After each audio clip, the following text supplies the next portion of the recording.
شالوم شالوم فتواتنا እግዚአብሔር ቤተሰብ ከመይ ትቕንዩ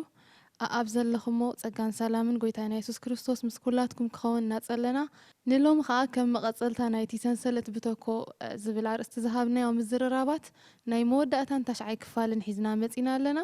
ናይ ሎሚ ኣርእስትና ብዛዕባ ሓርነት ስለምንታይ ዝብል ክኸውን እዩ ምኽንያቱ ካብ መርገም ንምልቓቕ እቲ ናይ እግዚኣብሔር ተስፋታት ካብ ዝኹሉ ከውፅአና ዝኽእል እናበልና በብሪጋ ክንድህስሶ ቀኒና ኣለና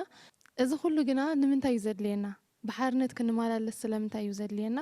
ብርግጽ ከዓ ንብዙሓት ካባና ብዝተፈላለየ መግደራታትን እንሓልፍ ሰባት እዚ ክንገብሮ ዝቐነና ምዝርራብ መንፈስ ኣምላኽ ረዲኢና ካብኡ ክንወፅእ ክኢልና ኣለና ኢልና ኢና ንኣምን እግዚኣብሔር ብብርሃን ቃሉን ብሓይሊ መንፈሱን ንብዙሕ ማእሰርታትና መናንዩን በታቲኹን ከም ዝኾነ እምንቶና እዩ ሎሚ ከዓ ስለምንታይ ዝሓርነት ዘድልየና ዝብል ሓሳብ ክንድህስሲና ምሳና ጽንሑ لومون عدمي خبيركم نابز ممصاخم بتعامي زمسكنكم نلوم خان موداتا ناي موداتا كفال تراخيبنا لنا مالتيو لوم نريو حساب بزعبا اذا خنزراربلو زقننا نزحالفه سامنتات نمنتاي يوزد لينا بحارነት ንምምልላሲና ዝኹሉ ምዝርራብ ዝገበርናዮ ካብ ዘለና ዝተፋላለየ ናይ አንኬላው ናይ ቁጠባ ሪና ናይ ጥዕና ሪና ምን ኩልላፍ ዝብሉ ሪና ከምኡ ዝተፋላለየ ኣርእስታትና ልዓልና ክንዝጥቀኒና ኣለና እዚ ኩሉ ግን ስለምንታይ እዩ ዘድልየና ዝብል ሓሳቢና ሎሚ ክንድህስሶ ሳሚ በኣኻ ክንጅምር ኢና እንታይ እዩ ዕላምኡ እዚ ንዘራረበሉ ዘለና حراي أبز عالم بزدلينا كل እግዚአብሔር ባሪኽና እዩ ግን ንምንታይ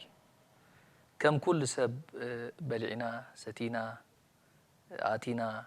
ተዋሊድና ንምሕላፍ ጥራይ ኣይኮነን እንታይ ደኣ እንተኢልና እግዚአብሔር በሓርነት ክንመላለስ ዝገበረና ትናቱ ፈቃድ ኣብ ህይወትና ኣፕላይ ንምግባር እዩ መጽሓፍ ቅዱስ እቲ ኣልቲሜት ጎል ናቱ እንታይ ኢልካ ንፈቃድ ኣምላኽ መንባር እዩ ኣብ ካልኣይ ቆሮንቶስ 5:15 ተሪእናዮ ትቡሊ ሓሊፉ ሓድሽ ኮይኑ ምስ በለ ድሕሪ ሕጂ ቶም ዘለው ነቲ ምእንትኦም ዝሞተን ዝተንስአን እምበር ንርእሶም ከይነብሩ ንሱ ኣብ ክንዲ ኩላቶም ሞተ ይብል ብርሃን ካብታ ዝረኸብካላ ሰዓት ንርእስኻ መንባር ኢኻ ትጎድፎ ናቱ ኦሬዲ ሓደ ንብረት ተዳገዚኻ ወነነቱ ስኻኹን ካለኻ ማለት እዩ ስለዚ ንሱ ድማ ብደሙ ስለዝዓደገና ናይ ርእስና መንባር ገዲፍና እንታይ ዳ ጽበየና እንተይልካ ንክርስቶስ መንባር ንክርስቶስ መንባር ማለት ድማ ናትካ ፍቃድካ ቀቲልካ ፍቃድናቱ ምትግባር እዩ ስለዚ እቲ ናይ መወዳእታ ጎል በሓርነት እግዚአብሔር ንኽንመላለስ ዝገበረና ንምድሪ ምልእዋ ፍረዩ ተፋረዩ ዝብል ምኽሪ ኣምላኽ እዩ ግን ኣብ ከምኡ ዓይነት ምኽሪ ግን እቶም ንእስ በሉ ምኽርታት ክንሪኦም ከለና ድማ ከከምቲ እግዚአብሔር ዝሓንፀፀልና መቀዳደም ጉያ ንዕኡ ኣስሚርና ምሕላፍ እዩ ከምቲ ንክርስቶስ ብኡ ድሰመርኩ ፍትወደይ ተባሃለ ንሕና ድማ ንምኽሪ ኣምላኽ ኣስሚርና ንኽንሓልፍ እዩ እቲ ናይ እግዚአብሔር ፍቃድ ነዚ ዝብሎ ዘለኹ ዝድግፈና ገለገለ ጥቕስታት እንተሪኢና ኣብ መዝሙር ዳዊት 17:14 ኣዝያ ጽብቕቲ ጥዕምቲ ቃላላ እንታይ ትብል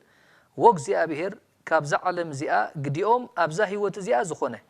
ከብዶም ብመዝገብካ እትመልእ ውሉዶም ዝበዝሕሎም ተረፎም ከዓ ንህፃውንቶም ዝሓድጉ ሰባት ብኢድካ ኣድሕነኒ ይብላል ሕጂ መዝገቦም ኣብዛ ምድሪ መሊኡ ናቶም መዝገብ ጥራይ ደይኮነ ድማ መዝገቦም ናብ ህፃውንቶም ዝሕልፉ ካብዚኣቶም ኣድሕነኒ ክብል ከሎሲ እንታይ ተረዲእዎ ዳዊት ናብ ከምዚ ዓይነት ምርዳእ ዝበፅሕሲ እንታይ ተረዲእዎ እንተይልና ኣብ ካልኣይ መጽሓፍ ሳሙኤል ምዕራፍ 5:12 ሓደ ቃል ኣሎ እንታይ ይብል ዳዊት ከዓ እግዚአብሔርስ ኣብ ልዕሊ እስራኤል ንጉስ ገይሩ ከም ዘጽንዖ ነታ መንግስቱን ምእንቲ ህዝቡ እስራኤል ኢሉ ልዕል ከም ዘበላስ ኣስተውዓለ ይብል ኩሉ ግዜ ናይ እግዚአብሔር ብርሃን ክመጽእ ከሎ ኣብ ህይወትና እንታይ ዝጠቕመና ንሕሪልካ ብርሃን ኢኻ ትረክብ ኣምላኽ ኣብ ንግስነት ኣምጽይዎ ዘሎሲ ምእንቲ ህዝቡ እስራኤል ክብል ንዕኡ ክጓሲ ነቲ እግዚአብሔር ተበጀዎ ህዝቢ ናብቲ እግዚአብሔር ዘመደበሉ ቦታ ንኸብጽሕ እዩ እዚኣ እግዚአብሔር ከም ዝሃቦ ከም ዘንገሶ ኣስተውዓለ ትብል ሕጂ ዛ ምስተውዓለ እዚኣ ናብ ከምዚ ዓይነት ልማኖት እትወደላ ማለት እዩ ኣብ ሰማይ መዝገብ ከም ዘሎ ናይ ንጉስ ዳዊት ኣነ ደስ ብለኒ ኣብ ብሉይ ኪዳን እንዳነበረ ናይ ሓድሽ ኪዳን ዓይነታት ተሓሳስባ ዝነበረ ሰብኣይ ስለዚ ናይ ብሓቂ ካብቲ ዝገርመካ ብዛዕባ መዝገብ ኣብ ሰማይ ሲ ብዙሕ ግዜ ብሓድሽ ኪዳን ኢኻ ትረኽቦ ኣብ ብሉይ ኪዳን ክትሪኦ ከለኻሲ እቲ መንፈስ እናሻዒ ይወርድ ነይሩ እምበር ብተቕሊሉ ከም ዝናትና ኣብኦም ይሓድርን እዩ ነይሩ ግን ሕጂ ትዝገርመኒ ነገር እንታይ እዩ ኣብ ብሉይ ኪዳን እንዳነበረ ግን ነቲ ናይ ሓድሽ ኪዳን ኣመለኻኽታ ጽቡቕ ገይሩ ዝሓዞ ሰብኣይ እዩ ስለዚ እዚኣ ስለ ተረዳእቶ እንታይ ድብል ዘሎ ሕጂ ካብቶም ኣብዛ ምድሪ እዚኣ ጥራይ መዝገብ ዘለዎም ካብዚኦም ኣድሕነኒ ድብል ዘሎ ማለት እዩ ካልእ ኣብ ቀዳማይ ተሰሎንቄ ምዕራፍ 1 ካብ 9 ክሳብ 10 ዘሎ ቃል እውን ተርእይና እንታይ ይብል ነቲ ህያውን ናይ ሓቂ ኣምላኽን ከተገልግሉ ነቲ ካብ ምውታት ዘተንስኦ እሞ ካብቲ ዝመጽእ ቁጥዓ ዘድሓነና ወዱ ኢየሱስ ከዓ ካብ ሰማያት ክጽበዩ ካብ ጣዖታት ናብ ኣምላኽ ከመይ ጌርኩም ከም እተመለስኩምን እቲ ናባኻትኩም እታውና ከመይ ዝበለ ከም ዝነበረን ብዛዕባና ባዕላቶም ይነግሩ እዮም ኢሉ ኣብዚኣ ሓንቲ ቃል እንታይ ኣላ ካብ ሰማያት ክጽበዩ እዞም ሰባት እዚኦም ሰብ ተሰሎንቄ ብብዙሕ ዋጋ እዮም ነቲ ወንጌል ተቐቢሎም እቲ ወንጌል ድማ ካብታ ዝተቐበልዋ ኣባኻትኩም ኮይኑ ዝዓይ ዘሎ ኢሉ ስለዚ እቲ ንክርስቶስ ምንባር ዝበሃል ብምሉእ ክነብሩ እዮም ጀሚሮም እንታይ ድብሎም ደሎ ሕጂ እቲ ንክርስቶስ ምቕባልኩም ኢሎም ኣብዚ ምድሪ ጥራይ እውን ኣይኮነን እንታይ ዳ ካብ ሰማያት ሓደ ወዲ ኣምላኽ ትጽበዩ ኣለኹም ኢሉ ንኣብነት ኣብ ካልኣይ ቆሮንቶስ ምዕራፍ 5 እንታይ ኢሉ እዛ ምድራዊት ናይ ድንኳን ቤትና እንተፈረሰት ኢሉ ሓንቲ ህንፃ ካብ ኣምላኽ ይድብል እንታይ እዛ ምድራዊት ድንኳን ኢሉ ጠቂስዋ ዘሎ ስጋዊ እዚኣ ክትፈርስ እያ ምድራዊት እያ እታ ኣብ ሰማይ ጎይታ ሃኒፅልና ንዓና ጽበያ ደሎ ግን እንታይ ኣትልካ ሰማያዊት ህንፃ እዛ ስዋይ ሕጂ እዚ እንታይ ይድብል ደሎ ካብ ሰማያት ክጽበዩ ስለዚ ምጽኣት ጎይታ እናረኣኻ ነቲ ናይ ክርስቶስ ምምጻእ ተስፋ እናገበርካ ንዕኡ ዝኸውን ህይወት ሒዝካ መኽሊትካ ኣሽሪፍካ እዚኣታ ኣልቲሜት ኮልናትና ማለት እዩ ካልእ ምስኡ ንዕኡ ዝድግፈና ኣብ ቆሎሴ ምዕራፍ 3 ፍቅዲ 1 እውን ኣለና ደጊም ኢሉ ምስ ክርስቶስ ተንሲእኩም እንተኮይንኩም ነቲ ክርስቶስ ኣብ የማን ኣምላኽ ተቐሚጥዎ ዘሎ ነቲ ብላዕሊ ዘሎ ድለዩ ኢልና ኣብ እንታይ ትብላላ ምሳ ሞይትኩም ኢኹም ታህይወትኩም ከዓ ምስ ክርስቶስ ኣብ ኣምላኽ ተሰዊራላ እሞ ኣብ ልዕሊ ዘሎ ሕሰቡ ኣብ ምድሪ ዘሎ ይኮነን ኢሉ ስለዚ ኣብዛ ምድሪ በሊዕካ ሰቲኻ ባሕርነት ተመላሊስካ ኣብ መወዳእቱ እቲ እግዚአብሔር ዝሃበካ ምኽሊት ኣሽሪፍካ ዳ ያሽርፍካ ኣብ መወዳእታ ጎይታ ብብቲ ዝሃበና ታይትል ኣይኮነን እንጽዋዓሉ ኣብ መወዳእታ ሓንቲ ቃል ያሰኻ ኣታኦሙን ባርያ እዚኣታ ናይ መወዳእታ ዘረባ ኣምላኽ ኣታኦሙን ባርያ ትዝሃብኩኻ ምኽሊት ኣሽሪፍካ ኢኻ ትዝሃብኩኻ ክትገብሮ ኢለ ዝሃብኩኻ ነገር ጌርካ ኣለይኻ ስለዚ ንዓይሉ ኣብቲ እግዚአብሔር ዝሃበና ኣኽሊል ኣብኡ ንሽየሚና ስለዚ እግዚአብሔር ንዓና ሓርነት ዝሃበና እንታይ እትልካ ፍቃዱ ፈሊጥና ኣብ ፍቃዱ ንኽንመላለስ ማለት እዩ ኣብ ቀዳማይ ቆሮንቶስ 15:19 ነዚ ጽቡቕ ገይሩ ዘራጉደልና ቃል እውን ኣሎ እንታይ ይብል ኣብዛ ህይወት እዚኣ ጥራይ ብክርስቶስ ተስፋ እንተገበርናስ ካብ ኩሉ እነደንግጽ ምኾንና ነርና ሕጂ ግና ክርስቶስ በኽሩቶም ዝደቀሱ ኮይኑ ካብ ምውታት ተንሰዩ እዚ ቃል እዚ እንታይ ይድብለና ደሎሲ ኣብዛ ምድሪ እዚኣ ጥራይ ከምቶም ምድራውያን ኮንካ ጥራይ እንድሕር እንመላለስ ኣለና ካብ ኩሉ ሰብ ንሕና እነደንግጽ ምኾንና ንምንታይ እቲ ምእንቲ ክርስቶስ ዝኽፈል ኩሉ ዓይነት ዋጋሲ ኢንቬን ክኸውን ማለት እዩ ግን ካብ ሰማያት ክወስደና ንጽበዮ ዛስዋይ ልብኹም ኣይሸበር በኣይ እመኑ በኣምላኽ እመኑ ኣብ ቤት ኣቦይ ከዓ ብዙሕ ማሕደር ኣሎ ስለዚ ኣነ ኸይደ ስፍራ ከዳልወልኩም ኢሉ ኣብ ኣጋ መኻዱ ስለዚ ነበረ ዮሐንስ 14 ዝቃል ክዛረቦም ከሎ እዞም ሰባት እዚኦም ብብዙሕ ነገር እዮም ተጨኒቆም ነይሮም ስለዚ ልብኹም ኣይሸበር ኣነ ኸይደ ስፍራ ከዳልወልኩም መጽየ ተመሊሰኻ ናብቲ ኣነ ዘለኹ ቦታ ክወስደኩም ኢሉ ስለዚ ናይ መወዳእታ ኣልቲሜት ኮልናትና እንታይ እንተልካ ንክርስቶስ ነቢርካ እቲ እሱ ዘዳልወልና ሽልማት ንርከብ እዩ ኣምላኽ መስገን ያ እሱ እዩ እቲ ናይ እግዚኣብሔር ዕላማ ብርግጽ ኤልሲ ኣብዝታይ ትውስኽሉ ነገር ህሉ ኣብዛ ዓለም ምንባር ትርጉሙሲ ብዙሕ ዘቲና ምሻሎ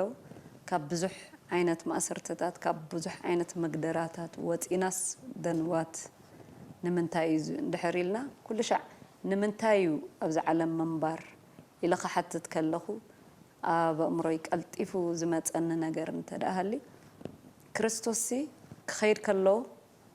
ነታ ማሕበሪ ትዕዮ ገዲፍዎ ኸይዱ ብጣዕሚ ካብ ዝገርመካ ባዕሉ ክርስቶስ 3 ዓመት ኾና ኢፌክቲቭ ኣገልጊሉሲ ድሕር ናብቶም ሃዋርያት ናብቶም ብድሕሪኦም ዝመፁ ከዓ እትዕዮ ገዲፍዎ ኸይዱ ማለት እዩ ስለዚ ኣብ ኤፌሶን 4:8 ስለዚ ከዓ ናብ ላዕሊ ምስ ደየበ ምርኮ ማርኽ وهبت كأ ندق سبات كأ وهبت هبب لنا جيسوس كريستوسي أم مسكال سرح سارحو أو سيول وريدو نسيت أن مسمال أختو بقلتي إن فكر لهم استحفيرو دحر مركو ماريخو ناب سماي مسعرقة وهبت ندق سبات هبه تزقبر عيوسي وهبت نمن يهبون دحريلك نما حبرو يهب هجي تعيوسي نتا ما حبرو of course منفس قدوس كاسيدي دولنا تا انا مسكدكو سدو مصنانعي نسو كله كم زمرحنا افت سو زمدبنا عيو بو تدغفنا اتي ناي وانجيل تلخو خنبطحو እዚ ሕድሪ ይገዲፍልና ድመስለኒ እንደገና ኣብ ኤፌሶን 3:10 ሲ እንታይ በጣም ደስ ትብለን ንባደላ ጥቅስኻ ኣምላኽ እታ ብዙሕ ዝዓይነታት ጥበቡ ሕጂ በታ ማሕበር ገይሩ ነቶም ኣብ ሰማያት ዘለው ሽመታትን ስልጣናትን ምእንቲ ከፍልጦም ብለና ክርስቶስ ሕጂ ወይ መልእኽቱ ኣይሰደዶምን ኣብ ዝዕዮ ከዓዩ ንመኒ በታ ማሕበር ገይሩ እታ ብዙሕ ዝዓይነታት ጥበቡሲ በታ ማሕበሩ ገይሩ በአይን በአኻትኩምን በዛ ታ አጽናፋዊት ቤተክርስቲያን በብተን አጥቢያታት ቤተክርስቲያን አቦቦት ዘለው ገይሩሲ ነዞም ሕልቅነታት ሽመታት ጥበቡ ኸርኢዮም እግዚአብሔር ሰ ንደቅ ሰባት ይመርጹ ስለዚህ ካብዝ ኩሉ ሓርነት አውጪሲ አፍትዕዩ ምንም ከይተተሐዝና ንኽን ዓይ ኢሉ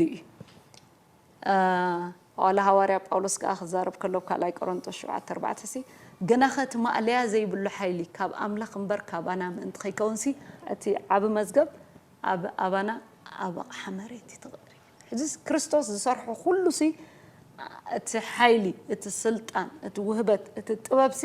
ኣብ መንገዲፎ ነታ ማሕበሩ ሕድር ሂብዋ نعنا خاجن نتحدر نخنفتصم بكل حرا وطينا نتعيو خنسالت إلوها إذا خن قلتو زقننا بزح كن أسرلو نخل نخل زخون مفتحها هيبنا أمسكالكا كل نجر فتيمو مالتي ولو إن أب إفيسون معرف حدا تريناسي كعسر شعات تجميرو أملاخ دمان كريستوس كموتات مستنسو أبتات متسون نبر أبز عالم زيات راي زي كونه أبلع الخلو شماتن سلطاناتن حلقناتن قويتناتن زسمة سم مسار أسو يلو نتي حلف زلو حيل دما أبانا كمي كم زعي نزخت فلتو تصلي لكم على الخيلو جئت حلف زلو حيلي لعلو خلو زخونه سمو أبانا كم زعي لحرام مود أتخ أنت خيلو نخلو أبتحت أجارو أجزو يلو عندنا خا نتا محبر رأس نخون كأني انت جورو وفي حدث كريستوس مس كل انتن أسلطونن حيلون سي أبزان بلازل لنا أدماساويت بتكريستيانن زوباوت زقنا سي أبعتن تنبيرلو الجزء أبيرس حبي نايتل أخو عيو ويدما ناي وانجيل عيوس نمال أختي أعززومن نخال فترات أعززومن ندق سباتي بقى انترست جيروم ويدما حدر هيبوم حجة أبزع عالم سب منبارو مس እግዚአብሔር ሕብረት ፈጢሩ እቲ ተልእኾና እግዚአብሔር ፈጺሙ መሕላፉን ደይ መሕላፉን እዩ እቲ ዘገድስ እምበር ከምዚ ክንብሎ ዝቀናና ካብ ብዙሕ ተፈትሕና እቲ ኣብ ህይወትና እግዚአብሔር ዝመደቦ ናይ ወንጌል ዕዮ ከይፈጸማ ተሐለፍና እስቲል ዕውታት ክንባህሉን ኣይንኽእልኒና ጥራይ እንታዩ ነቲ ናይ እግዚአብሔር ዕዮ ግን ብግቡእ ክንዕዮ ከዓ ካብቲ ዝኣስረና ክንፍታሕ ከም ዘለና እግዚአብሔር ከዓ نحنا سناي نجار طبق هم زفتو إن شاء الله أتينا أملاك أتينا يبارئو سلام زفتو أملاك حبيب زيابير بسناي نتنا إن كل يدحجوس أمور ده أتقبل ددلقاني أب إساس عصرت حدا كاب حدا خصع كل التزلو بعض إمام فسك الدوس نعنا كدقفنا أفتعيو خدتعينا كم استوهبنا أبي يسوس زعيو كميلو خمس زعيو أتقلت كاب تخرج جند السي حدا تطعي كتشبي حدا تشنفرون كاب سرو فرك فري عبلعلي بزعبا يسوس كريستوس حجد زارب له زي كاب تخرج جند السي زي ما تقولوا عبلعلي إدم منفس እግዚአብሔር منفس እግዚአብሔር شو خمي لكم زعي مليسو زرزيروم منفس እግዚአብሔር منفس مخرن أأمرون منفس منفس طبابن أأمرون منفس مخرن حيلن منفس فرحات እግዚአብሔርን فلتأتون እግዚአብሔር أبوك عرف إيوه جت يسوع عرفها لك عبانها كم أخويني زعيز الله ولا يسوع كريستوس حيل خيط قبلكم كي توطأ بيرسالم زولم إذا منفس طباب زي منفس مخرز منفس أمره منفس فرحات እግዚአብሔር منفس حيلي زخنة أبانا كعيمه بوجرنا نتعيو تلقوا نمفت أميمه علامة كان زخلو كنزات يلو زقنا حرنت كابز أسرك حرنت كابز دقسك حرنت كاب دحر بايتا خازمت ألو تاوت الواتات حرنت كام مرقم كله حرنت رغبك يتي እግዚአብሔር أباخا زمدبو عيو عايخا أبقدمي يخم تسامي زبولو ومون بارياي نافتي دتداول رولكا اتو نمبال إيو قويتا يبارخ كيلسي تصبق جيركي قليزكي والله ناب تقباري سنمتك باستر كمي يو نابرا الشيء حره نايب حقي دس بالحسابات يوم كزارب صنيح هواتي مالتيو እግዚአብሔር ሰናዩ ካብ ኩሉ ማእሰርታትና ፈቲሑ ሓርነት ዘውፃና አምላኽ ሽሙ ይባረኽ ግን ሓራ ምስ ወፃናሲ ከመይ እዩ እንታይ እዩ ክኸውን ዘሎ ንምንታይ እዩ መጽሓፍ ቅዱስ ክነግረና ከሎሲ ንሕና እቶም ዘለው እቲ ምእንቶም ምስ ሞተን ዝተንስአን እምበር ንእሶም ምእንቲ ከይነብሩ ብለና ስለዚ ዋና ዘለና ህዝቢ ኢና መጽሓፍ ቅዱስ ክነግረና ከሎሲ ንስኻትኩም ሲ ደግነት ካብ ጸልማት ናብ ዘገርም ብርሃን ጸዋዓኩም ምእንቲ ክትነግሩሲ ሕሪ ወለዶ ናይ መንግስቲ ክህነት ጥሪት አምላኽ ዝኾነ ህዝቢ ኢኹም ኢልና ሕሪ ወለዶ ኢና ቀሊል ዕፃ ወይ ከላይ ቀሊል ጃም ሰዋህበና ሰባት ኣይኮነና ናብትናቱ ግራት ክንውዕል ማዓይት አምላኽ ክንከውን ናይ እግዚአብሔር ደግነት ክንነግር ዝተጸዋዕና ሰባት ኢና ማለት እዩ ስለዚ ድሕር ደጊም እተን ዝተረፋ ዘመንና እተን ተረፋ ህይወትናሲ ንዑ ክንውፍየን እሞ ንኽብሩ ክንነብር እዩ ናይ እግዚአብሔር ሓሳብ ማለት እዩ ብመሰረቱ እግዚአብሔር ክጽዋዓና ከሎ እግዚአብሔር ውልዱ ክገብረና ከሎ ናቱ ደቂ ክገብረና ከሎሲ ጥራይ ናይ መንግስተ ሰማይ ቲኬት ቆሪጼ ኢልና ክንዛና ጋውን ብኡ ክንሕበን ደይኮነሲ ሓደ ዕላማ ይጸውዕና ማለት እዩ ንስኻ እንታይ መጽሓፍ ቅዱስ ዝዛረብ ከሎ ነቶም ቀደም ዝፈለጦም ንዓቶም ጸዋዕ ምን ዝብል ስለዚ እግዚአብሔር ክጽዋዓና ከሎስ ንሓደ ዕላማ እዩ ንስኻ ንምስሊ ወዲ ኢየሱስ ክርስቶስ ክመስሉ ቅድሚ ምስራት ዓለም መደቦም ብለና ቅድሚ ምስራት ዓለም ዝተዓለመ استمدب حسب الله مخر له نعنا ما سبحان الله نمثلي ودي يسوع كريستوس كنمثل الذي إن شاء الله ناتنا ملكعي ناتنا ستاندرد سي سبات هيكونن كنتات هيكونن وي نفلطهم سبات عبيت نبلهم سبات هيكونن كريستوس ناي مودات ملكعنا ما سبات أننا نتصرنا كنحبن كمتن كنبل جبو هيكونن أب كلاي بيتروس كزارب كله معرف حاده كم زيل الله يتبفلتات كبرون دقنتون تصوعنا أملاخاوي حيلون هيوتن نفرهات እግዚአብሔርን ዝኸውን كله خاب زهبنا إله لذا خصوعنا خلصي حدا نجاري غيرهم نمسلو ودي ኢየሱስ ክርስቶስ كمسلو مدبم ይልሎ እንደገና ግን በፍልጠት ክብሩን ደግነቱን ከጽዋዕና خلص ክብሩ ገሊጹ ደግነቱ ገሊጹ መንነቱ ገሊጹ ይጸውዕና ኣብቲ መንነት ዝረኸብና ኃይል ኣሎ ንስኻንታይ ንህይወትን ንፍርሃት እግዚአብሔርን ዝኸውን ኩሉ ዝሃበና ማለት እዩ ስለዚህ ንመስሉ ወዲ ኢየሱስ ክርስቶስ ክንመስል ሲ ተበቃዓት ይብናይ ማለት እዩ ንህይወትን ፍርሃት በህይወት በታ አምላኻዊት ህይወት በታ ዘወ ባንታ አንገብር ማቲዩ ክንአቱን ክንወጽን ማንያቱ መጽሐፍ ቅዱስ ግዛረብ ከሎ ቶም ትርፍ ጸጋን ወበጽድቅን ዝተቀበሉ ኸአ ኣብ ህይወት ኣዝዮም ብዙሕ ገዝኦም ይልናል ስለዚህ በዛ ህይወት እዚኣ ክንማላለስ ክንገዝእ እንደገና ኸአ ንፍርሃት እግዚአብሔር ጋሊነስ ይዝብሎ ንአምላኽ ምምሳል ክንላመድ መታን ክንክእል እቲ ብቕዓት እቲ ኃይሊ ተዋሂብና ኣሎ ማለት እዩ ስለዚህ እንታይና እንደለና ሕጽር ብዝበለ ክርስቶስ ኢየሱስ ስለዝሞተልና ሲ ህይወትና ንዑ ዝበቃ ክኸውን ከም ዘሎ መጽሓፍ ቅዱስ ክነግረና ኣሎ ጳውሎስ ክዛረብ ከሎሲ ንዓይ ህይወተይ ክርስቶስ ኢሉ ሞት ካረብሓ እዩ እንታይ ድብል ዘሎ እቲ ሓሳብ ንዓይ ሲ ምንባር ማለት ንክርስቶስ ተዘይኮነስ ክነብርውን ኣይደልን እዩ ዘሎ ምክንያቱ እታ ዝነብራ ዘሎ ናብራሲ ዝተዋሕሳዩ ክርስቶስ ኢየሱስ ክነብር ዝፈቀደሉ ክርስቶስ ዝሃበ ህይወት እምበር ናይ ርእሱ ህይወት ኣይኮነትን ስለዚ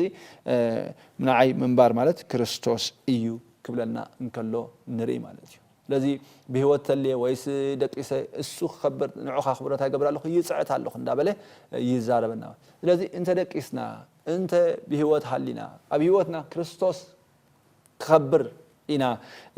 ክንጎይ ዝተፀዋዕና ሰባት ኢና ማለት እዚ ሓሳብ እዚ ግን ኣብ ኩሉ ንረኽቦ ኢና መጽሓፍ ቅዱስ ክነግረና ከሎሲ ኣብ ኩሉ ንረኽቦ ኢና እዚ ሓሳብ እዚ ኣብ ኩሉ ዝርከብ ኣይኮነን ገሊኣቶም ነናይ ርእሶም ዝሓስቡ ኢሉ ኣሎ ነቲ ናይ ክርስቶስ ኣይኮነን ኢልና ኣሎ ስለዚ ንሰብ ፊልጵ ክዛረቦም ከሎ ማለት እዩ ንሕና ግን ኣብቲ ናይ ክርስቶስ ኢየሱስ ክንውዕል ኣብቲ ናይ ክርስቶስ ኢየሱስ ጥራይ ክንገብር ኣተኩሮና እዩቲ ፃውዒት ዝቐርበና ዘሎ ማለት እዩ ኣብ ሮሜ ክዛረብ ከሎ ምዕራፍ 14 ከዓ ካባናስ ሓደ እኳ ንርእሱ ኢሉ ዝነብር የልቦን እሞ ንርእሱ ዝመውት ከዓ ሓደ እኳ የልቦን ህይወት እንተነበርና ንጎይታ ኢና እንነብር ወይስ እንተ ሞትና ንጎይታ ኢና እንሞት እሞ ብህይወት እንተነበርና ወይስ እንተ ሞትና ናይ ጎይታ ኢና ስለዚ ከዓ እዩ ክርስቶስ ጎይታ ሞታን ህያዋንን ምእንቲ ክኸውን ኢሉ ዝሞተን ህያው ዝኾነን ኢልና ኣሎ ስለዚ ተሐደጊም ኣብዚ ምድሪ እንነብሮ ናብራ ንመን ዝበቅዕ ክኸውን ኣለዎ ንክርስቶስ ኢየሱስ ዝበቅዕ ክኸውን ኣለዎ ምላስና እታውና ምውፃእና ኩሉ ንዑ ዝበቅዕ ዓይነት ናብራ ክንነብር እዩ ኣምላኽ ዝደልየና ወላ ጴጥሮስ እውን ደጊሞ ወሲኹ ኢሉ ኣሎ እቶም ብስጉእ መከራ ዝረክብሲ እሱ እንታይ ገይርዎ ናይ ሓጢኣት ሓዲግዎ እዩ እሞ ኢሉ ደጊም እተን ዝተረፋ መዓልታትኩም ሲ ብስጋ ዝተረፈ ዘመን ንፈቃድ ኣምላኽ እምበር ንፍትወት ሰብ ምእንቲ ከይነብሩ ንስኻትኩም እውን ነዚ ሓሳብ ዝስ ከመፅዋር ጌርኩም ሓዝዎ ኩሉ ግዜ ኦን ጋርድ ነዚ ሓሳብ ዝስ ኩሉ ግዜ ከመፅዋር ሓርነት ምስ ገበርካስ ሓርነት መጋባብሮ ረብሓ ኣይኮነን መጋባብሮ ክፍኣት ኣይኮነን ሓርነት እንታይ እዩ ንኸብሪ ኣምላኽ ንኽትነብር ኢኻ ሓራ ወፂኻ ይብለና ትፅሑፍ ማለት እግዚአብሔር ይመስገን እዚ ግን እቲ ምንባር ክንብል ከለናስ ምግባር ኣይኮንና ንዛረብ ዘለና ምንባር ኢና ንዛረብ ዘለና ብዙሕ ግዜ ሰብ ክገብር ሓኮት እዩ ዝብል ግን ክትነብር እንድሕር ኢልካ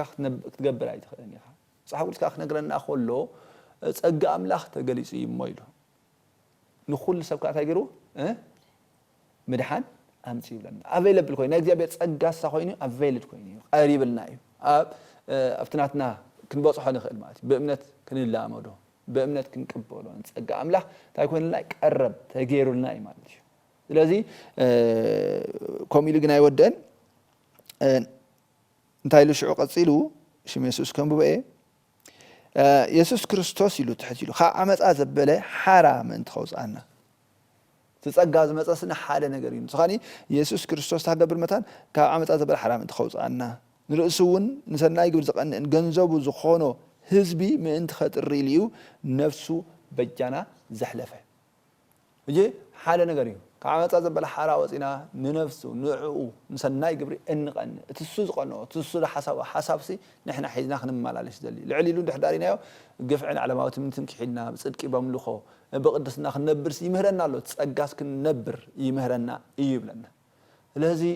ክንገብር ኢልና ፋሕተርተር ንብል ዘይኮንናስ ግን ኣብቲ ፀጋ ኣምላኽ ክንነብር ከለና ግን ናይ እግዚኣብሔር ህይወት ኣብ ህይወትና ትገሃድ እሞ ሰባት ብኣና ናይ እግዚኣብሔር ነገር ይርዩ ማለት እዩ ስለዚ እግዚኣብሔር ሓደ ነገር ይደልየና ዘሎ ማለት እዩ ከዓ እንታይ እዩ ንምስሊ ወዲ የሱስ ክርስቶስ መሲልና ክንኣቱ ክንወፅእ እተን ተሪፈን ዘለዋ ዓመታትና ከዓ ንኽብሪ ኣምላኽ ክንነብረለን ማለት እዩ ኩሉ ውድቕ ዝኾነ ባህርያት እናደርበና በቲ ሓድሽ በቲ ናይ መንፈስና ህይወት እንዳተሓደስና ማለት እዩ ንክርስቶስ ኢየሱስ ከነኽብሮ ተፀዊዕና ኣሎና ማለት እዩ ቃል ኣምላኽ ከምዚ ክብሎ ፀንሐስ ዝገርም ቃል እዩ ለከቲ ብሓርነት ክንመላለስ ዝድለየናስ ከምቲ እግዚኣብሔር ዘድልየና ኮይና ንክንርከብ እዩ እምበር ብተደጋጋሚ ከምቲ ኩላትኩም ክትብሎ ፀናሕኩምስ ንናይ ገዛእ ርእስና ረብሓን ጥቕምን ወይ እውን ብሓርነት ብምምላስናስ ንኽፍኣትን ንዘይ ኣምላኻዊ ነገራትን እውን ኣይኮነን ማለት እዩ ሞ ኩላትና በዚ ሓርነት እዚ ክንመላለስ برقص فقد أملاقيو إذا حارنت إذا እግዚአብሔር ردينا أنت تواهبنا يا خان نتنسو زدلينا علامة دو كنبل أملاق تقو يبزحلنا ኤልሴና ባህ خمس እንታይ ትህብና ነገር ኣሎ ብኡ ክንዛዝም أنا خابتا أخلي الجمير وازنا برا بزعبا إن شاء الله أبقدم እግዚአብሔር سي ጽቡቕ ዝኾነ ፈሪኻ ምሕላፍ ከትኩረላ ደስ ይብለኒ ብፍላይ ብዛዕባ ዕዮ ክሓስብ ከሎ ኩሉ ሻዕሲ ኣብ ቀዳማይ ቆሮንጦስ 3:13 ዘላ ብፍላይ ካብ 10 ጀሚርና እንድሕር ኣንቢብና ሃዋርያ ጳውሎስ ብዛዕባ ዕዮ ክብል ከሎ ብዘይተ ስሩት ዝኾነ መሰረት ክርስቶስ ካልእ መሰረት ክስርት ዝኽእል የለን ኢሉ ኣነ ከዓ ብልሓተኛ ኣሃናፅ ኮይነ ነቲ መሰረት ሰረትኩ ኢሉ ሽዑ ኩሉ ከዓ ከምቲ እግዚአብሔር ዝሃቦ ብልሓተኛ ሃናፅ ኮይኑ ኣፍቲ እቲ ማሕበር ማለት እቲ ህንፃ ተምቢሉ ደሎ ትዕዮ ናይ እግዚአብሔር ታ ማሕበር እንዳተሃንፀት ታ ኣፍታ ማሕበር ክርስቶስ ያ ኣብኡ ግን ኢሉ ሽዑ ኩሉ ሰብ ዕዩኡ እንታይ ይገብር ይሃንፅ ማለት እዩ ዕዩኡ ይዓይ ሕጂ እንታይ ኢሉ ኣፍቲ ብፍላይ 13 እታ መዓልቲ እቲ ኣሽዑ ኢሉ ኣፍቲ ናይ መወዳእታ እታ መዓልቲ እቲ ኣብ ሓው ክትግለጽ ያሞ ኢሉ ነቲ ዕዮሲ እንታይ ክትገብራ ክትገልጾ ያ ግብሪ ነፍስ ወከፍ ሰብካ ክገሃዲ ንግብሪ ነፍስ ወከፍካ ከመይ ምዃኑ እቲ ሓው ክፍትኖ ይብለና ሕጂ ሰብ እቲ ኣብ ልዕሊኡ እተሓንፀ ዕዮ እንተጸንዓሉ ዓስቢ ክቕበል እቲ ኣብ ልዕሊኡ ዝተሃንፀ እንተ ዘይጸንዓሉ ከዓ እንታይ ክገብር ንሱ ጥራይ ከም ካብ ሓዊ ዝሓለፈ ኮይኑ ክብል ይብለና ሕጂ ኣብቲ ዕዮ ክንሃንፅ ከለናስ ናይ ገለና ዕዮ ሜቢ ከም ብሩር ኮይኑ ተጸኒሑ ከም ወርቂ ኮይኑ ተጸኒሑ እቲ ሓዊ እታ መዓልቲ ብሓዊ ክትግለጽ ከላ ይኹልዖ መሊሱ ናቲ ሓዊ ወርቂ ይኹልዖ እዩ ሓቂ ብሩር እውን ከምኡ ሓሰር ጉንዲ ካልእ ወረቐት ገለ ኮይኑ ተጸኒሑ ሓሙኽሽ ትኸውን ማለት እዩ ሕዚ ብዚ ኣብዚ ዝገበርካዮ ዝጎየኻዮ ኩሉ እንታይ ይኸውን ይጠፍእ ንስኻ ከም ብሓዊ ዳሓለፈ ህይወትካ ክድሕን ስለ ዘለዋ ህይወትካ ትድሕንና ኩሉ ሻዕ ብዛዕባ ዕዮ እዚ ኩሉ ሓርነት ረኺብናዚ እንታይ ኢና እሞ ኣብ ቅድሚ እግዚኣብሔር ዝጸንዕ ዕዮ ዓይና ንኽንዓይ እዩ እምበር ንትምክሕቲ ይኮነ ከምቲ ዓንተወይ ሳሚን ክስታይ ዝገለጾ ብፍላይ ኣብዚ ዓለም ወሊዶም ተዋሊዶም ጥሪቶም ንወለዶም ንደቆም ዘሕልፎ ካብኣቶም ኣድሕነኒ ማለት ትርጉም ዘይብሉ ናብራ ስቑኢልካ በሊዕካ ሰቲኻ ወሊድካ ተዋሊድካ ሓርነት ረኺብካ ከም ድላይካ ብሓርነት ተመላሊስካ እንተ ሞትካ እዚ ዋጋ የብሉን ኣብ ቅድሚ እግዚኣብሔር ግን እዚ ሓርነት እንታይ ክጠቕመካ ዘሎ ንእግዚኣብሔር ዝሕጎሰሉ ዝጸንዕ እዩ ዓይኻ ክትሓልፍ ክትክእል እዩ ማለት እዩ ስለዚ ብርግጽ ዓስብሎ ትጽቢትካ ከዓ ከንቱ ኣይክኸውን እሞ ልብኻ ብፍርሃት እግዚኣብሔር ዳ ይመልእ እምበር ብሓጢኣተኛታት ኣይተቕናእን ይብለና ኣብ ምሳሌ 23 ካብ 17 ክሳብ 18 ስለዚ እዚ ኩሉ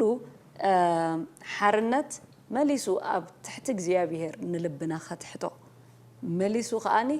ብትሕት ኢልና ፀጋ እግዚኣብሔር በዚሕ ኢልና ከዓ ኣብ ቅድሚኡ ዝጸንዕ እዩ ንኽንዓይ እዩ ኣብ መወዳእታ ተስፋ ባህ ዝብለኒ ተስፋ ብኣኽውድ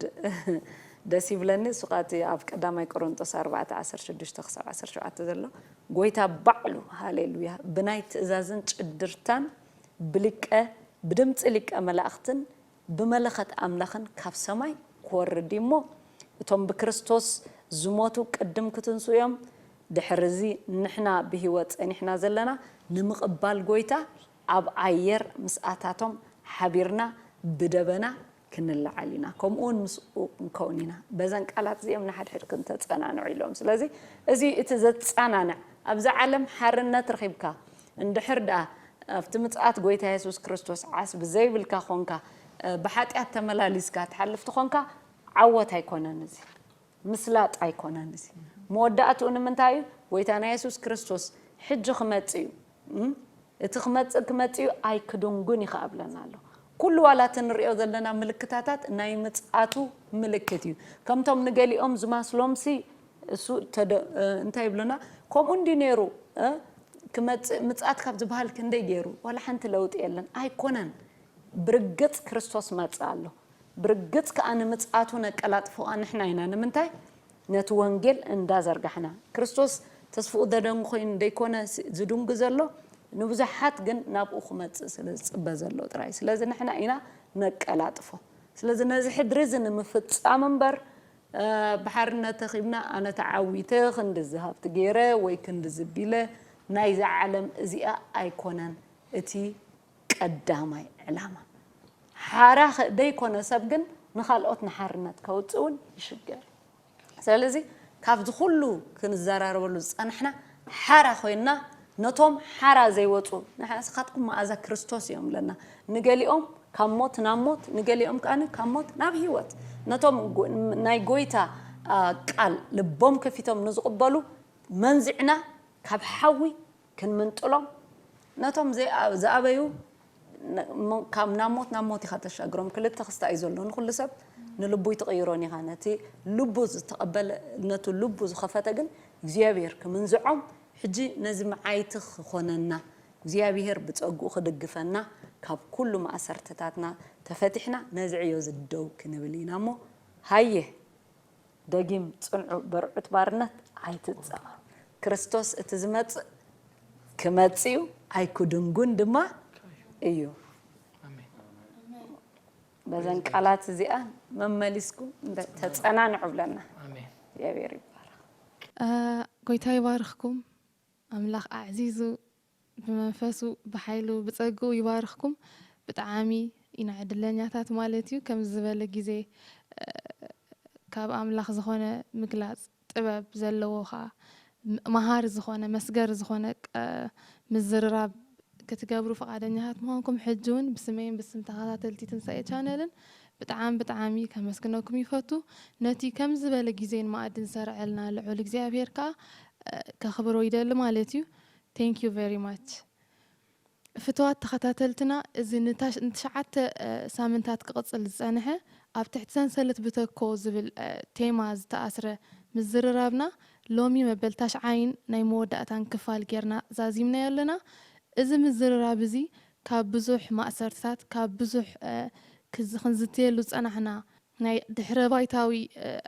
شجرات يخون ناي تعنا ناي قطبا بستفالا لي من قدي نحلفو مسجدل أوصينا كم زخونة أمنتونا أيو كتكاتاتلو ناس اللي زقناهم قويتا يبارخكم إذنتهم زي بصحهم من تكبصحهم شير لايك سبسكرايب بمقبار أو كل خبصح نزا أقلقلو تدقفو لعل كل خا بتكنيك بدمس نستحبابرنا أشر قويتا يبارخكا كحسينو دحر كاميرا خوينو زحجزنا أملاخ يبارخكا تانكيو كنبلكم نفاتو نخولاتكم إذ مدب إن رأخم رئيتو زهابكمنا ناي متبع قالات زهابكمنا خا قويتا يسوس يبارخكم كل جزء كاب الزبالة كنجبر كنسعر قالناتو قويتا يسوس يبارخكم تانكيو أي ترسعو دحر حجتهم زلنا نتي مئنتنا زموتن زتنسأ نمبر نرأسنا ما أنت خاين نبرسي نسو أبكن خلاتنا موتا